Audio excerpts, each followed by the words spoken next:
Doutora Tudo bem? Viviane, como é que tá? Tudo bem? Tudo bem, doutor Alexandre? Um prazer estar aqui com você. É um grande prazer. Obrigado por ter aceito esse convite.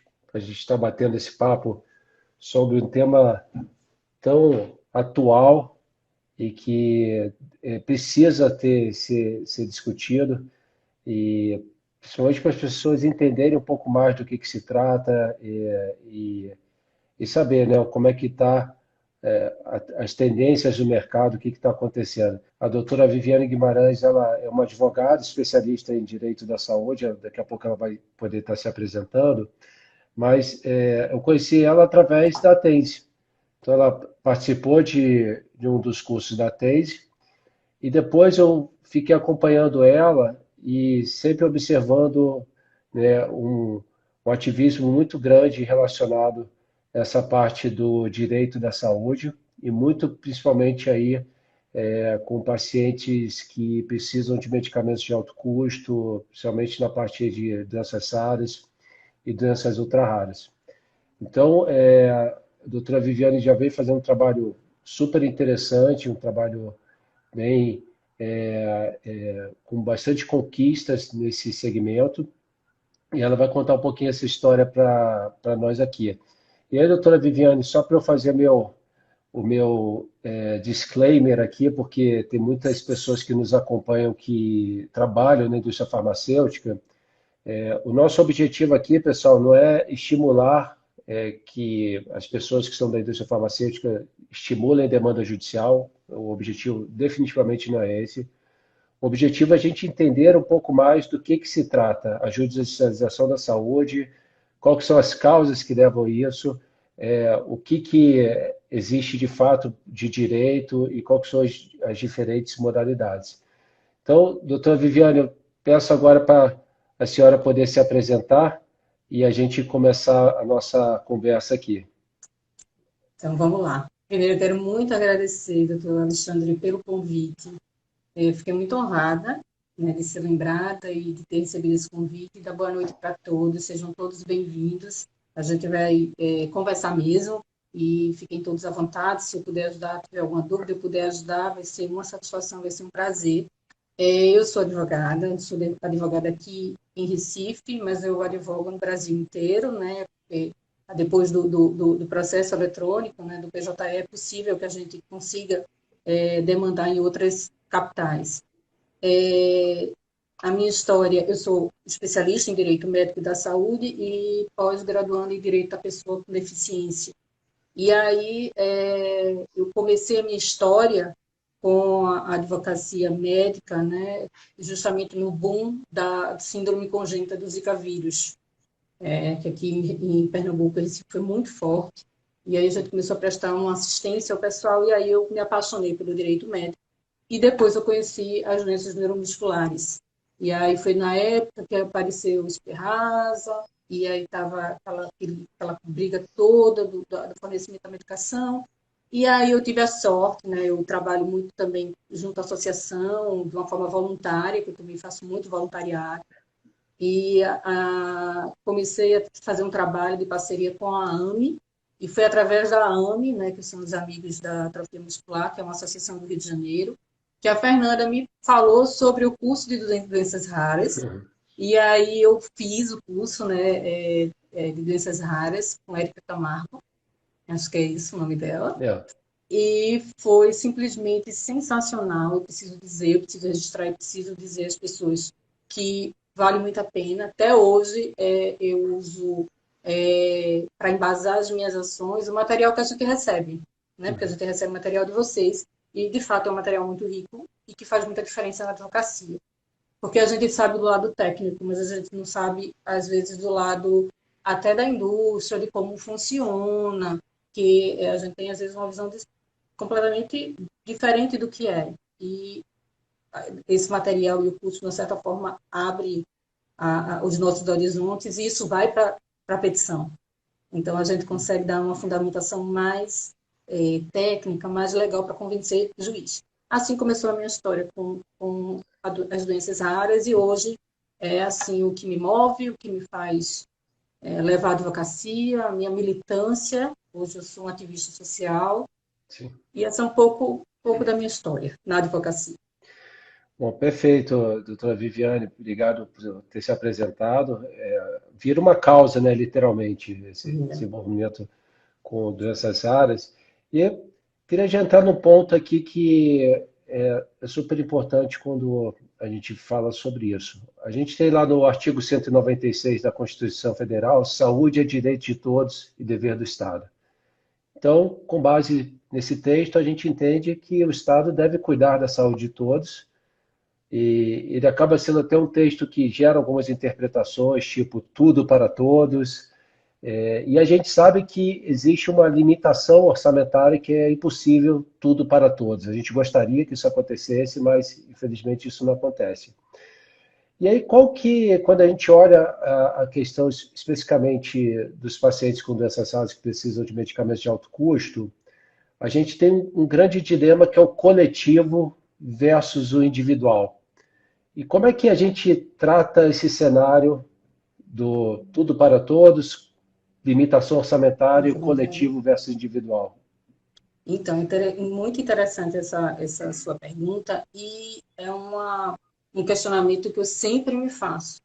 Porque, de fato, ninguém quer pensar em judicializar a saúde, né? Mas a gente não escapa dessa realidade. De fato, pelo menos por enquanto, embora a gente tenha que amadurecer outras formas de enxergar esse tipo de matéria, a saúde tem na Constituição Federal, a partir do artigo 196, é um direito de todos e uma obrigação do Estado, mas para além de ser um direito à saúde, ele é um direito social, ele está no artigo 6º da Constituição Federal. A gente tem que enxergar a saúde não só como a ausência de doença.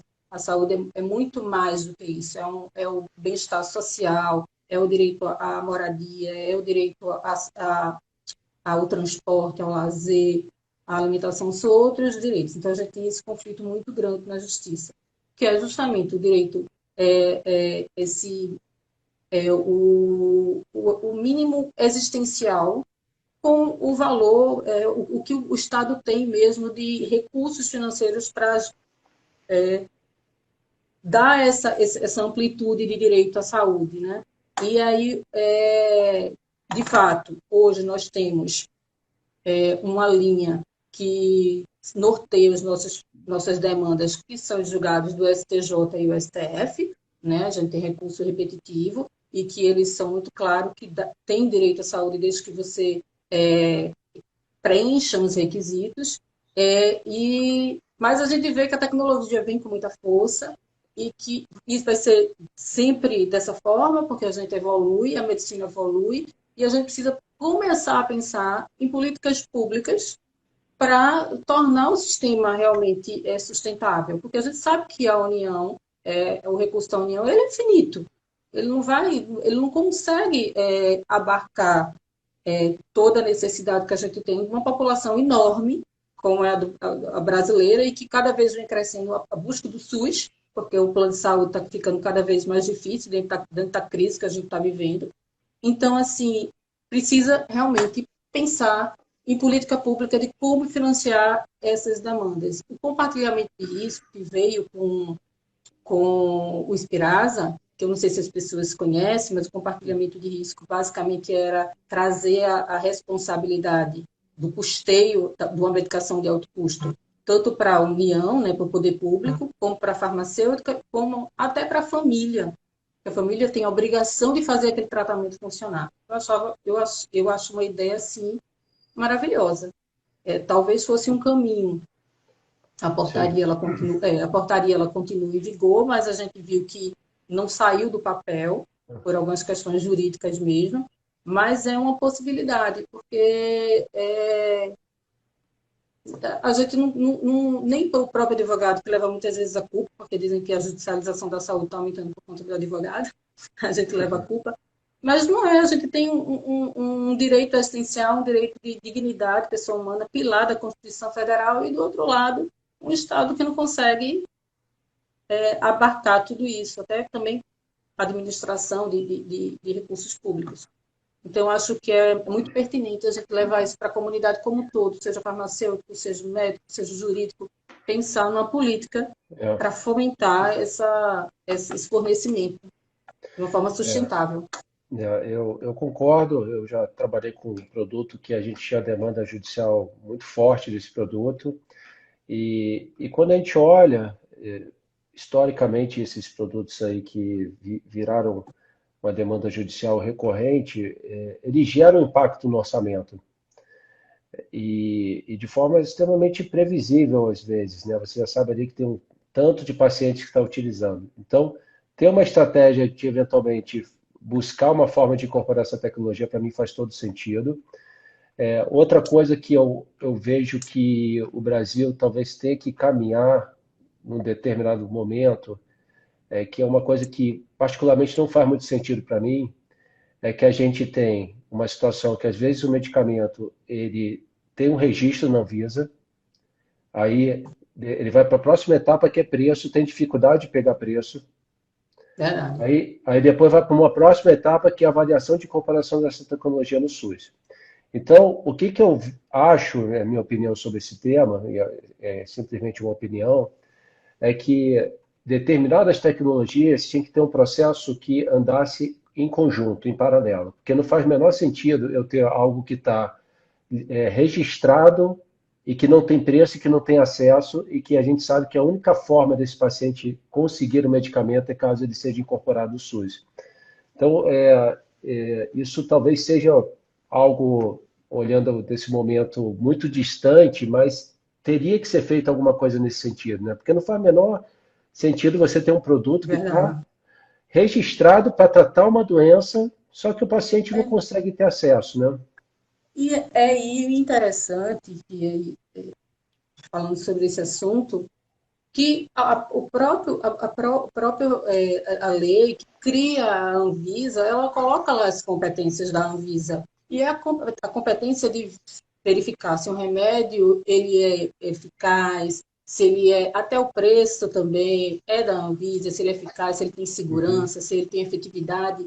É um estudo que a Anvisa faz para liberar a comercialização. Então, realmente não faz sentido depois ele passar para o CIMED, né, que vai Sim, precificar o remédio, para fazer um novo estudo, e depois para a Conitec, para poder fazer um trabalho, e a função da Conitec é um órgão opinativo, ele não sim, necessariamente vai fazer com que o Ministério da Saúde incorpore ou não incorpore, ele vai dar uma opinião, inclusive vendo a parte financeira, né, do custo da medicação, que já foi visto lá pela Anvisa, sim. porque também está dentro da competência dela ver a parte do quanto que essa medicação vai entrar no país.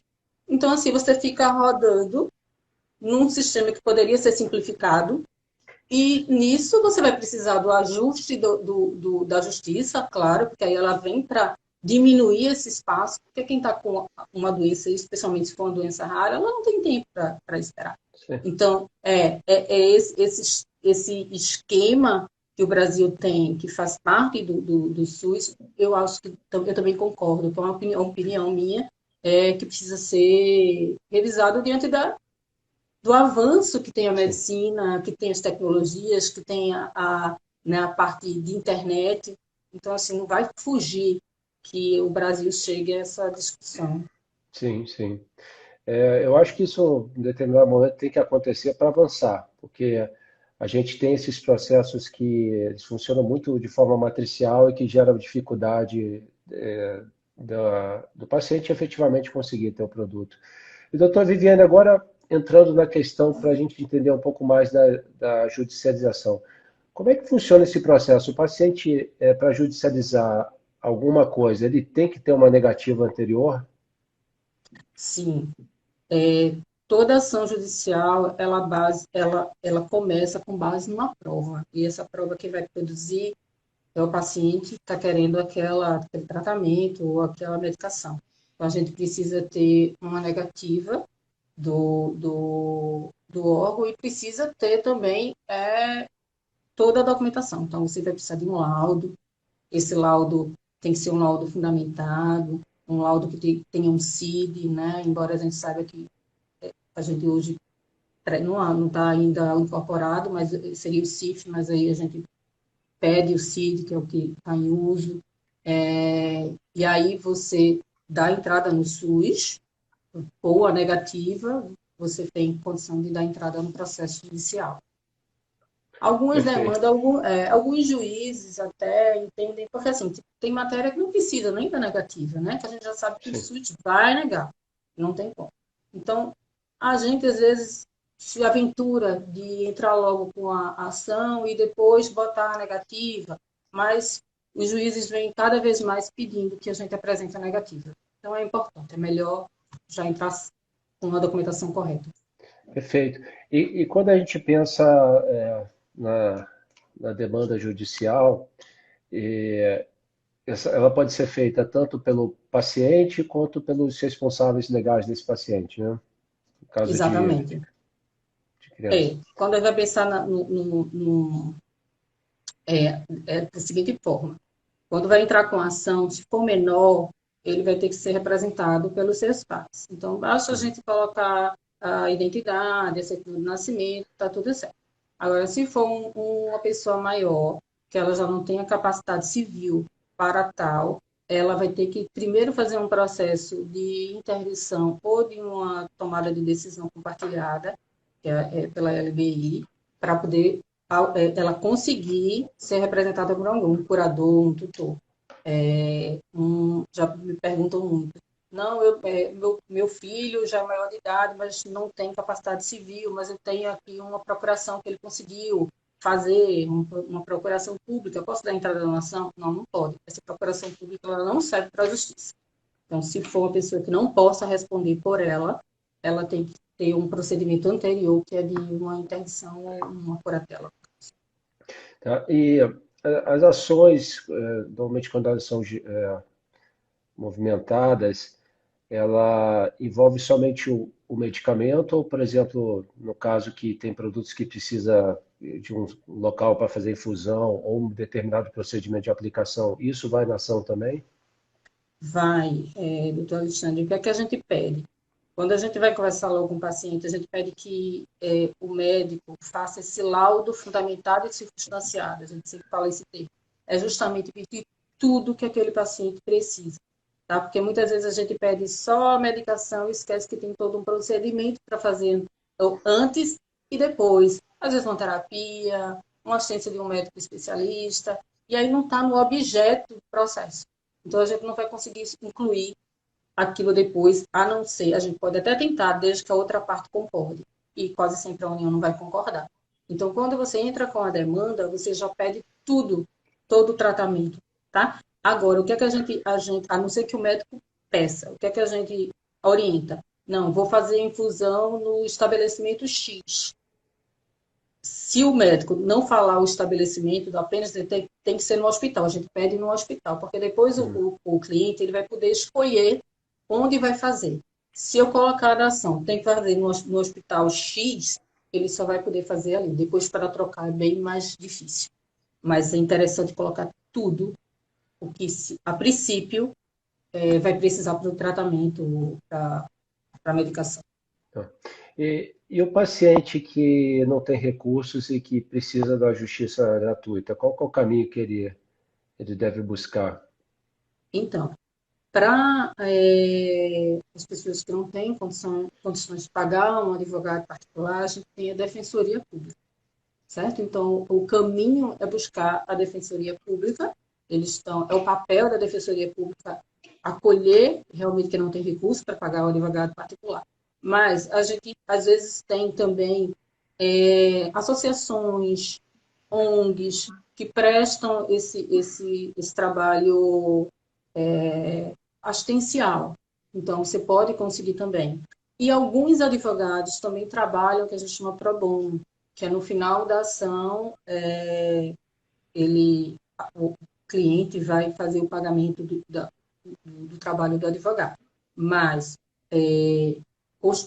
falando de Constituição Federal, quem tem competência mesmo para acolher esse pessoal que não pode pagar a advocacia privada é o defensor público, a defensoria. O Não, Ministério perfeito. Público também faz, às vezes, algum trabalho individual, mas está tendo até uma discussão aí para tentar restringir isso, porque o papel do Ministério Público é mais amplo, é pensar em coletividade. não trabalhar em demandas individuais, mas às vezes eles também fazem. Perfeito.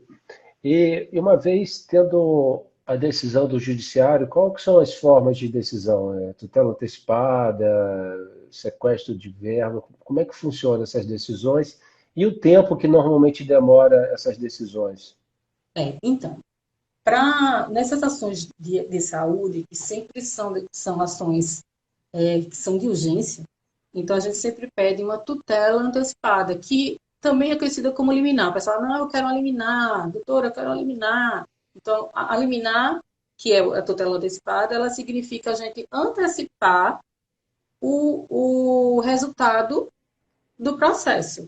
A gente só consegue antecipar o resultado do processo quando a gente consegue demonstrar para o juiz que aquele direito é tão bom que ele pode realmente dizer, não, tome logo esse remédio, porque de fato você preencheu, que é a probabilidade do direito e o risco do resultado. Né? Então, aí ele adianta. Então, isso é uma tutela antecipada. Depois da tutela antecipada, o processo corre normal. Vai ter, as partes vão falar, vai ter sentença, depois, se tiver recurso, vai ter apelação, e aí ele vai seguir o processo normal. Então, isso que a gente chama de pedido liminar ou tutela antecipada. Aí, digamos, ganhamos a tutela antecipada, o juiz adiantou o meu direito, deu direito àquele remédio X, mas o SUS não pagou. E agora, o que é que a gente faz? Muita gente pede multa, aplicação de multa diária pelo descumprimento da decisão. Eu estou pulando essa fase, porque o interesse da gente não é o valor, a gente quer a medicação ou o tratamento. Até porque essa multa, quando chega lá no STF, eles derrubam. Aí eu peço logo o bloqueio de bens, o bloqueio de valores. Eu peço logo para fazer um cisbajude, que é um bloqueio judicial na conta, ou da União, ou do Estado, ou do município, depende de quem você está demandando. Então, geralmente, pelo descumprimento, os juízes dão, esse valor é bloqueado, vai para uma conta judicial, e eu já peço que vá direto para ou o laboratório, ou a distribuidora, ou o hospital, ou a clínica, já passe direto para que não tenha que passar na mão do paciente para ir para efetivar o direito. Não, perfeito. Geralmente é assim que a ação ela funciona. Perfeito. Eu vi recentemente, não sei se isso é verdade, mas que acho que foi até um caso agora de atrofia muscular espinhal, que houve uma ação que pegava parcialmente 50% do valor e a família buscou ir fazer uma vaquinha para subsidiar a outra metade. Não sei se a senhora chegou a ver esse caso.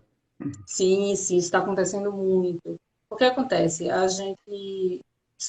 Eu, pelo menos, só tenho vivenciado com o pessoal da atrofia muscular espinhal, né? As Uhum, famosas campanhas solidárias. Então, assim, o próprio União, o Estado, eles ficam sabendo dessas campanhas, e os juízes também, porque eles acompanham, às vezes eles entram até no Instagram para ver o que está acontecendo lá com aquela criança. Então, eles sabendo que tem valor de campanha, eles pedem para disponibilizar esse valor da campanha no processo para abater daquele valor que a União foi condenada a pagar, ou o tratamento que a União tinha que dar. Então, fica meio que tá rachando, digamos assim, entendi. o paciente, o autor, os custos do tratamento. Entendi. E a questão quando está tramitando em primeira instância, está sendo comum subir para segunda, terceira instância? Doutor Alexandre, sempre, se você estiver litigando contra o poder público, contra o SUS, União, Estado ou município, essa ação ela sempre vai subir para o STJ, STF, porque é uma competência dos advogados públicos. Eles têm que recorrer de tudo, a não ser que tenha uma ordem superior da AGU dizendo que aquela matéria já foi pacificada e não precisa mais recorrer. Se não tiver essa ordem, o processo ele vai seguir. É muito difícil fazer uma composição, um ajuste, um acordo com a União. Então, ele vai passar para o tribunal, do tribunal vai para o STF ou o STJ, dependendo da matéria, mas ela vai fazer todo o trâmite. A gente Perfeito. consegue fazer acordo, mas quando é controle de saúde, aí às vezes Uhum. a gente consegue acordo, mas com o poder público não. Não, perfeito. E situações onde o tratamento ele é contínuo? Como é que é o processo? Então, o que é que os juízes têm feito? Têm pedido, enquanto está tramitando o processo, eles pedem, que a gente chama de contracautela, eles pedem que a gente apresente de 3 em 3 meses, ou então, às vezes, não 4 meses, mas é mais frequente de 3 em 3 meses, um laudo justificando que o tratamento está sendo positivo para o autor e também uma nova prescrição, para que o processo continue, né? Saber que está sendo efetivo o tratamento. Então, você tem que ficar renovando até a ação acabar. Quando a ação acabar, essa obrigação ela já parte para a farmácia da, da Secretaria do Estado que você mora. Então, vira e mexe, você tem que levar lá um laudo justificando que você precisa continuar com o tratamento. O tratamento só vai ser interrompido se tiver um laudo dizendo que não precisa mais, ou então se a parte faltar com algum dos compromissos que o juiz determinar ali ou em liminar ou em sentença. Aí, aí a obrigação ela cessa. Não, perfeito. E hoje, pensando nesses medicamentos de alto custo, qual que é a parte que está sendo mais judicializada quando a gente pensa nos entes da federação? União, estados ou municípios? Veja, aí a gente vai ter que pensar em duas situações. Se o remédio já tiver registrado na Anvisa, você pode, a obrigação é solidária, você pode demandar União, Estado, município, os três juntos, ou um ou dois, você escolhe o que você quer demandar, se ele tiver registro na Anvisa. Se ele não tiver registrado na Anvisa, a competência é da União. Então, só a União vai estar no processo.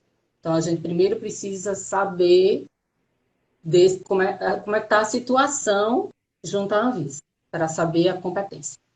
Mas aí, se tiver na Anvisa, você pode escolher. Eu, por exemplo, porque tem as competências, uma fornece, uma repassa o dinheiro, a outra compra, município, estado, município. Mas para a demanda judicial já tem julgamento em sede de repercussão geral, a competência é solidária, são os três entes. Ela só vai mudar conforme essa situação que eu falei.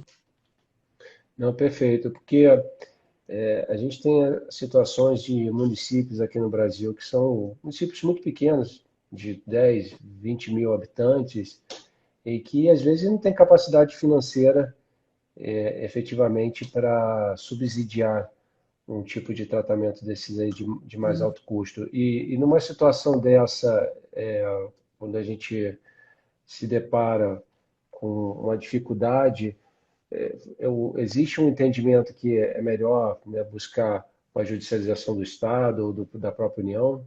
Veja, eu não demando com o município. Eu Uhum, só demando com o município se for, por exemplo, matéria que não tem nada a ver com a nossa pauta aqui, mas é de educação, a pessoa com deficiência, que é dela, a competência.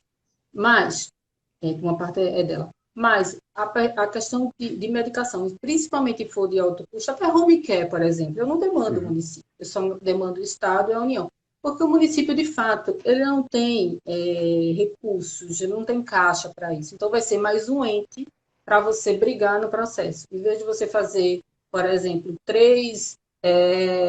fazer um agravo ou dois agravos, você vai ter que fazer três. São três Uhum. defesas, né? Que você vai ter que fazer, vai ser três réus para você acompanhar. E, no final das contas, vai cair ou no Estado ou para a União. Então, eu não demando, eu não acho que seja viável, se a gente for falar em estratégia jurídica mesmo, sabe? Porque, de fato, não tem município muito pequeno, ele não vai poder, né? Sim, sim. Muito embora ele tenha a obrigação. Aí, se ele for demandado, aí é um problema dele conversar com, digamos assim, conversar com o Estado e União para ver como vai resolver aquele problema. Mas, assim, eu não acho vantajoso para a gente que está Perfeito, pela parte de altura, o paciente. perfeito. E agora, mudando um pouquinho, pensando lá das operadoras de plano de saúde, né? Quando a gente traz somente a questão de doenças raras, ultra raras, existe algum movimento de judicialização das operadoras nesse sentido? Sim, sim, tem sim. Tem muito, né? Porque para a gente pensar em operadora de plano de saúde, a gente muda completamente a ideia, o raciocínio. Porque quando a gente vai para o SUS, a gente vai usar a Lei 8.080, que é o que rege o SUS, para a operadora de plano de saúde é a 9656, a Lei 9656. Então, tem todo tipo de demanda. Tem para remédio domiciliar, tem para remédio de alto custo, tem para o tratamento que ainda é experimental, a gente encontra todo tipo. Eu, na minha militância, eu demando o plano de saúde para esse tipo de doença, pelo menos a atrofia muscular espinhal. Eu faço e tenho tido sucesso, mas a minha argumentação é de que é um remédio que é dado em ambiente hospitalar. Uhum. Você tem que internar, ainda que seja 4 horas, 8 horas, 12 horas, que eu já tive esses tempos, o paciente precisa estar no hospital. E o plano de saúde é obrigado a oferecer toda, toda a medicação quando ele está no ambiente Sim. hospitalar. Então, aí eu venho conseguindo. Porque nem todo juiz tem o entendimento de que o plano de saúde tem que dar remédio domiciliar, porque a lei do plano de saúde diz que não tem. Então, Uhum. vai depender muito daquela história. O rol da ANS é exemplificativo ou é taxativo? Se pegar um juiz que entender que o rol é taxativo, a gente não vai conseguir. Yeah.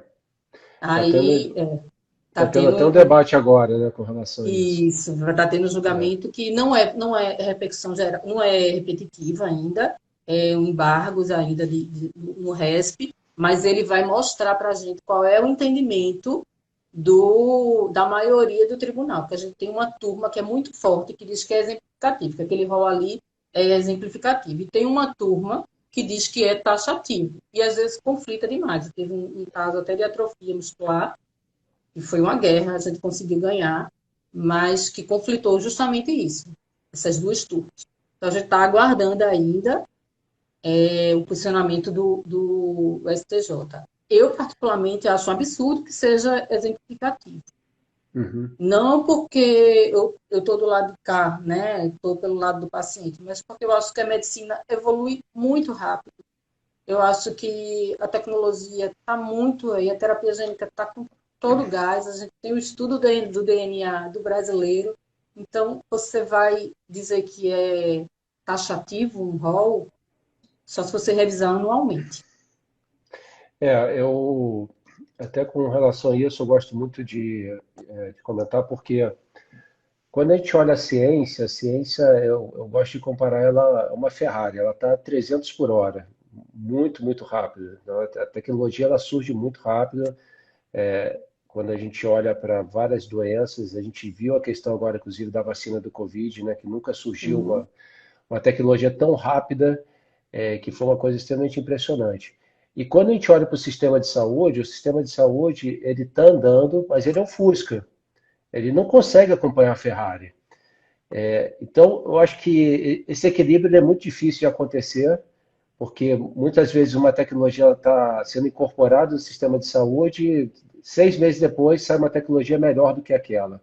Então, como é que esse sistema ele consegue estar se adequando rapidamente para estar trazendo alguma coisa mais inovadora ou que vai trazer algum tipo de benefício incremental para o paciente? O que a gente está acompanhando agora, doutora Viviane, que a senhora tem visto também, é a questão da medida provisória relacionada à incorporação de tecnologias no rol da ANS, que é uma medida provisória que ela gerou alguns questionamentos e que ela veio de um formato que aparentemente não dá para executar daquela forma, mas ela traz, digamos, uma celeridade do ponto de vista da saúde suplementar. E assim, e aí quando a gente traz também uma questão, né, que do ponto de vista de equidade, a gente vê uma diferença muito grande no tratamento do paciente que tem acesso a plano de saúde, principalmente quando a gente fala de terapia oncológica, quando comparado ao SUS. Então, o que me gera uma certa preocupação quando a gente começa a trazer muitos diferenciais do ponto de vista de incorporação de tecnologia na saúde suplementar e não fica olhando para o SUS, o que esses pacientes, que acaba sendo a grande maioria, poderia também estar tendo acesso a esses Também é medicamentos, né? verdade.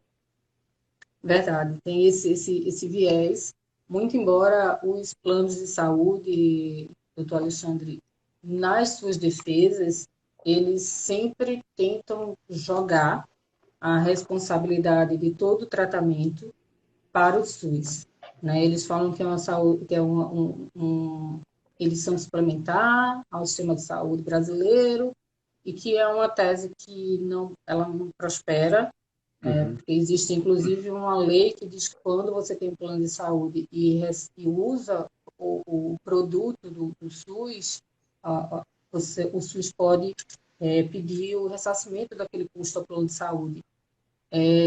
Mas de fato, a gente percebe, né, que o SUS tem suas limitações, apesar de ter um desenho muito bonito, sim. está surpreendendo com essas doenças de atrofia muscular espinhar, pelo menos na minha experiência, eles realmente está surpreendendo com a AME, mas existem inúmeros problemas básicos, né, de uma coisa que, quando você começa a trabalhar com isso e se envolver, você vê, a gente brigou tanto pelo teste, ampliação do teste do pezinho, que já, no plano de saúde não faz, mas o particular você já conseguia fazer outras pesquisas, né?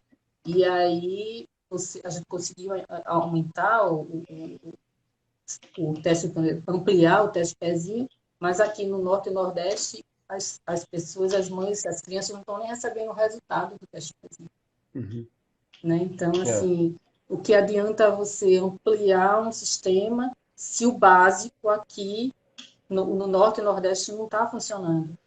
Então, assim, de fato, eu não sei nem como pensar em como o que a gente pode fazer, o que a gente pode melhorar enquanto ativista, sugerir, porque é muito desigual mesmo. E quando a gente pensa em plano de saúde, é uma coisa assim absurda. é muito desigual. Quando a gente olha, inclusive, a terapia oncológica, a gente vê assim uma desigualdade gigantesca. Então você vê no SUS praticamente 99% dos pacientes eles são tratados com quimioterapia, apesar de ser tratamentos que cuidam do paciente, tem uma linha de cuidado, mas a gente sabe que vários desses pacientes não estão recebendo o melhor tratamento e quando a gente olha para a saúde suplementar, a gente vê que a quimioterapia ela tem uma representatividade, mas é muito menor quando comparado ao SUS. Então, esses pacientes já têm aí tratamentos mais específicos, uma terapia muito mais personalizada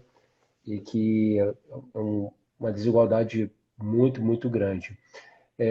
Doutora Viviane, uma pergunta que eu gostaria de fazer também, com relação aos núcleos de assistência técnica ao judiciário, os NATJUS. Esses NATJUS, eles vieram para ajudar, eles estão trazendo mais celeridade ao processo. Qual que é a opinião da senhora? Eu até ia falar sobre o Natijudes, porque o Natijudes ele veio realmente para, assim, o desenho dele seria para trazer subsídios para os juízes, que de fato não entendem absolutamente nada, que também é difícil, né? Diante dessa complexidade toda de doença. E aí, para sair do laudo médico e sair da visão do SUS e desenvolver o NATJUDS, né? Que é assinado por um médico ou um farmacêutico, que eu não concordo quando é com farmacêutico, eu já vi até psicólogo assinando laudo de um parecer de NATJUDS. Eu, na minha visão, na minha advocacia, eu não acho que ajuda. é muito difícil a gente pegar um parecer que seja favorável ao pedido que a gente está pleiteando.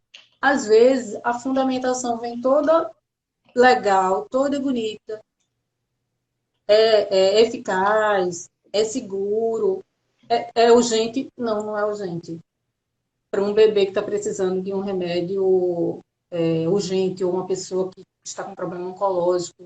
Então, assim, eu acho que não ajuda. É 1 em 1000 que a gente pega um parecer que realmente a gente vê que ele é um parecer que está andando com os estudos, com as ciências, com as evidências científicas, porque, pelo menos nos meus processos, eu coloco os estudos também.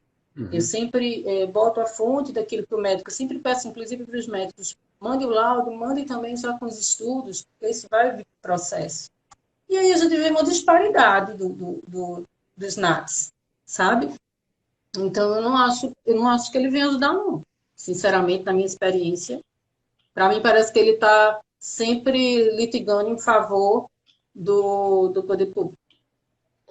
Não, perfeito. E quando a gente olha a questão da. A gente falou bastante das demandas com relação a doenças raras e ultra-raras, mas trazendo um pouquinho a perspectiva da oncologia, que a oncologia, principalmente quando a gente fala da imunoterapia, algumas terapias orais que não estão disponibilizadas no SUS, essas demandas também estão, elas surgem para a judicialização na área de oncologia?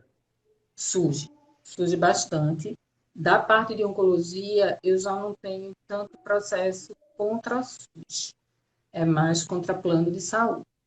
E aí, mais surge. De toda assistência à saúde, a gente passa de tudo. Do suplemento alimentar, né, que é aquele leite lá, há uma sonda, Uhum. há uma troca de GTT, que não tem vaga no hospital, há o tratamento oncológico, mas a gente trabalha mais com essa parte de oncologia com o plano de saúde. E aí a gente está tendo sucesso, porque mesmo as drogas que eu não vou me lembrar o nome e não vou também, tenho que, né, passar aqui, mas a gente tem tido sucesso Tá. com as demandas. E, e quando a gente pensa na questão de prazos, então vamos pensar, por exemplo, um paciente que ele entrou com uma ação contra o SUS para um determinado tratamento aí para doenças raras. Ele até ter essa liminar, quanto tempo que demora mais ou menos isso? Veja, é outra pergunta que a gente recebe muito, doutor. E a resposta sempre depende. Depende, na realidade, depende da vara que vai cair o processo. A gente tem, são dois perfis que a gente percebe muito bem. Aquele juiz que foi advogado e conseguiu a magistratura, e aquele juiz que veio de uma defensoria não, de uma procuradoria, e já trabalhou para o Estado. Então, tem essa, por incrível que pareça, tem Uhum. essa diferença. Os juízes que já passaram, já foram advogados, já tiveram do outro lado do balcão, eles têm parece que têm mais boa vontade de correr com as demandas, digamos assim. Então, vai depender muito da vara. Agora, os processos liminares, as liminares de saúde, geralmente, elas são rápidas, porque como é de saúde, ela vem na frente de todo mundo. E eu, nos meus processos, geralmente, quem tem uma doença rara ou tem uma doença muito incapacitante, a gente consegue enquadrar como pessoa com deficiência. Então, eu coloco como pessoa com deficiência porque tem a prioridade.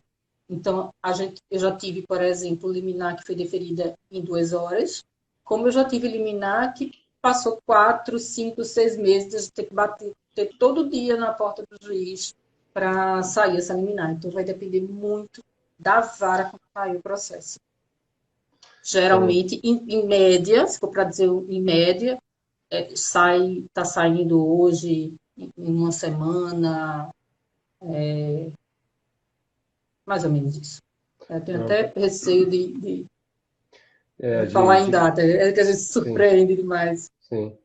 E quando a gente pensa em medicamentos que não são ainda registrados aqui no Brasil, ele é um processo mais complexo? Sim, é um processo mais complexo, porque já tem recurso, né, extraordinário, um recurso definitivo lá no STF, né, que é o tema 500, que você tem que preencher alguns requisitos, né?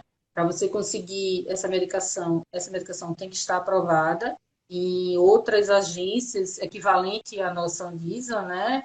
O FDA, a União Europeia. Então, primeiro você tem que ter alguma agência reconhecida pelo Brasil, ela tem que estar autorizada, né? E a gente também precisa ver se já houve pedido na Anvisa para o registro da medicação. E se a Anvisa tiver uma mora demorando a analisar aquele pedido, aí, e for uma doença rara e ultra rara, a gente consegue demandar, mas precisa ir primeiro passo a passo, olhando passo a passo todos os requisitos. Então, mas eu posso dizer que um requisito que é essencial é ter um registro internacional.